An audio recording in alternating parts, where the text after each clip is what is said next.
মোকাম্মল হাফিজ কোরআন হয়ে গেছে আমাদের জলিয়া মাদ্রাসা এই আরে উপরে এখানে উপরে তুলে এবছর একসাথে গোটা কোরআন শোনাবে মুকাম্মল কোরআন শোনানোর পরে এক বছর তবে সার্টিফিকেট দেওয়া হবে এই মুকাম্মল হাফিজ কোরআন হয়ে গেছে বাচ্চাটা।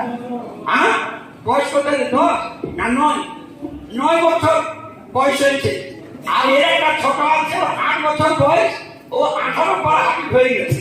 বইয়ের থেকে ছোট, এই দেখেন মুকাম্মল হাফিজ কোরআন 9 বছর। আচ্ছা, ইনার পিছনে মেহনত করেছেন আমাদের জলিয়া মাদ্রাসার শিক্ষক হাফিজ শরীফুল ইসলাম সাহেব। কই হাফিজ সাহেব উঠেন? এই দেখেন উনি হলেন উনারই আমাদের 5টা হিফজের আছে বিভাগ আছে, তার মধ্যে উনারই বিভাগের 4টা ছেলে এসেছে আলহামদুলিল্লাহ উনারই কাছে। আচ্ছা, দ্বিতীয় ছেলে এসেছে রিজওয়ান সিদ্দিক, বাবেনুন সোহরাবলী। এটা হলো